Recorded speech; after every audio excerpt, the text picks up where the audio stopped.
NEET छात्रा मौत मामले में एक और कार्रवाई सामने आई है, जिसमें आपको बता दें कि पटना पुलिस ने, बिहार की पुलिस ने जहां कल प्रेस कॉन्फ्रेंस करके कई बातें जनता के सामने रखी। ऐसे में नीट छात्रा की डायरी को लेकर नीट छात्रा ने अपने परिवार को जो कॉल्स किए थे और वही नीट छात्रा ने अपने परिवार को लेकर डायरी में कई बातें लिखी थी और 5 थ्योरी जो एसआईटी की टीम है उसने 5 थ्योरी पर जांच किया और वही 5 थ्योरी कहीं ना कहीं इस केस में बड़ा मोड़ साबित कर रही है और ऐसा पटना पुलिस का कहना है। क्या कुछ मामला है वो आपको पूरे विस्तार से बताते हैं। नमस्कार, मैं कोमल और आप देख रहे हैं दर्श न्यूज। देखिए, आपको बता दें कि नीट छात्रा मौत मामले में जहां अब ये केस सीबीआई को सौंप दिया गया है, तो ऐसे में एसआईटी ने अपनी पूरी जांच की, जो प्रक्रिया थी पूरे जांच में क्या क्या उन्होंने किया वो सब जनता के सामने रखा। तो ऐसे में नीट छात्रा की कमरे से जो डायरी मिली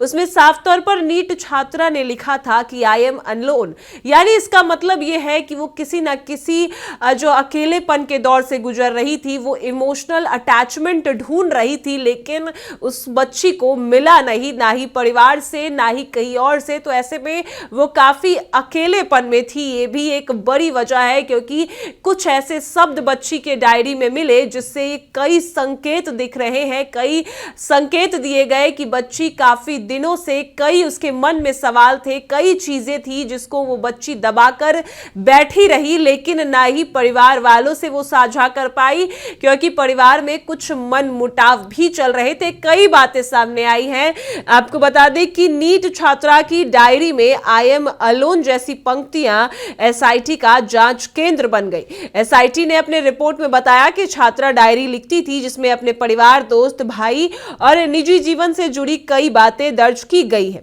20 दिनों तक चली जांच में एसआईटी ने डायरी में लिखे शब्द, कॉल डिटेल, पारिवारिक संबंध और छात्रा की तबीयत और टेक्निकल प्रूफ के आधार पर जांच की 5 थ्योरी तैयार की है, जिसमें पहली थ्योरी है कि छात्रा ने डायरी में आई एम अलोन लिखा।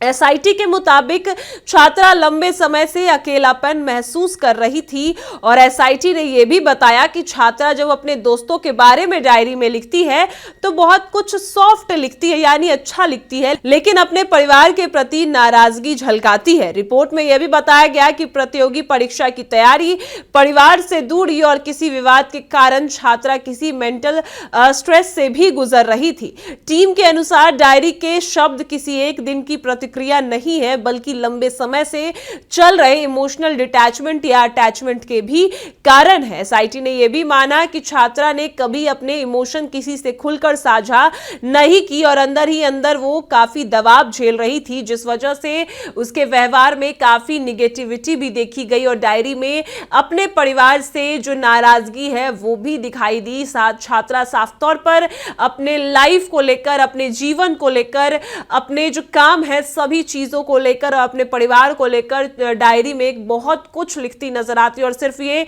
एक दिन की बात नहीं है, वो जब से लिख रही थी डायरी तब से ऐसी बातें लिखी गई है। और एसआईटी की टीम, हम ऐसा नहीं कह रहे हैं, एसआईटी की टीम ने ऐसा कहा और उनका कहना है कि वो इन्हीं सारे बिंदुओं पर जांच कर रही थी कि आखिर बच्ची इस मेंटल स्ट्रेस से कैसे गुजर रही थी और परिवार वालों से उसने साझा क्यों नहीं किया। और दूसरा थ्योरी यह है कि छात्रा मोबाइल से फोन करती है लेकिन परिवार वाले उस फोन को रिसीव नहीं कर पाते हैं, जिसके बाद अगले दिन वो 27 दिसंबर को अपनी बच्ची को स्कॉर्पियो से लेने आते हैं। ये भी एक जो है जांच का केंद्र है। आपको बता दें कि एसआईटी की दूसरी थ्योरी में छात्रा के पारिवारिक रिश्तों से जुड़ी जांच के दौरान मिली डायरी में छात्रा ने अपने भाई के लिए अपशब्द लिखे जाने का उल्लेख किया और एसआईटी ने इसे किसी न किसी मुद्दे पर पारिवारिक विवाद माना है।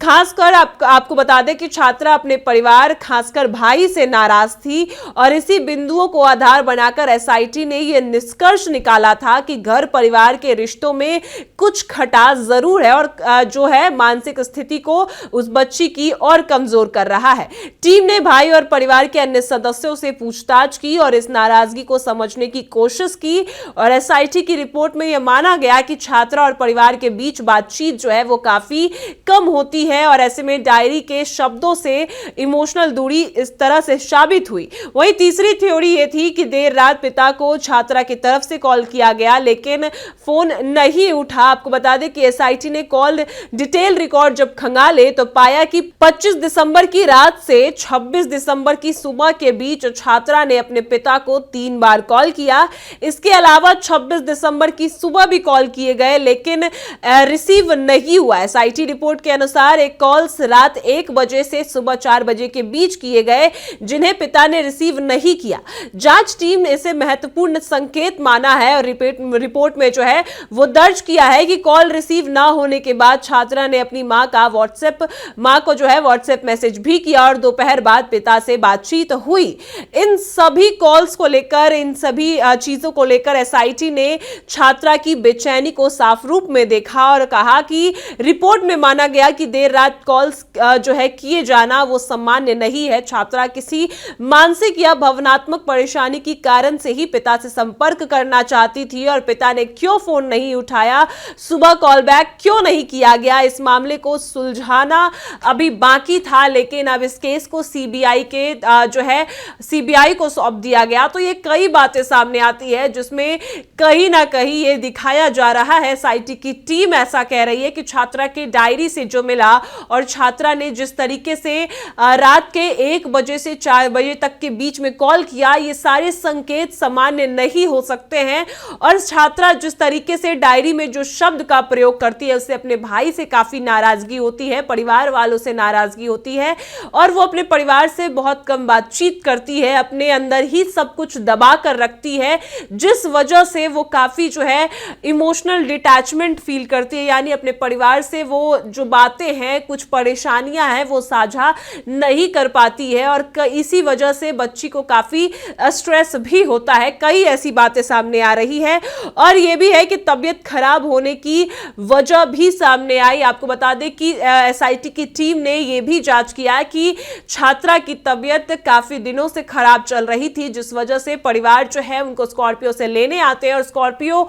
चालक से जब एसआईटी की टीम पूछताछ करती है तो स्कॉर्पियो चालक ये भी बताते हैं कि बच्ची ने पूरे रास्ते गाड़ी में ही वो लेटी रही, बैठी रही चुपचाप। जब गाड़ी रुकती है तब भी बच्ची गाड़ी के अंदर ही रहती है, वो बाहर नहीं निकलती है और ऐसे में बच्ची के तबीयत को लेकर भी कई बातें सामने आई। एसआईटी की टीम इस बात को लेकर भी जांच कर रही थी कि कौन सी दवाइयां बच्ची को दी गई, तबीयत खराब में क्या कुछ किया गया, तो ये थ्योरी भी एसआईटी की टीम जांच कर रही थी। वही और भी आपको बता दें कि एसआईटी की टीम ने जहां एक और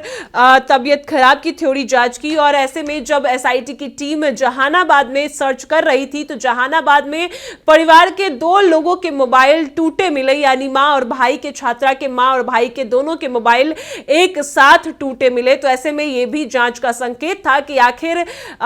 छात्रा के मौत से पहले क्या कुछ बड़ा झगड़ा हुआ था, क्या कुछ हुआ था परिवार के अंदर जिस वजह से छात्रा कहीं ना कहीं तनाव में थी और यही इमोशनल डिटैचमेंट छात्रा को जो है परिवार से दूर कर रहा था। हालांकि आपको बता दें कि एसआईटी की टीम ने छात्रा के साथ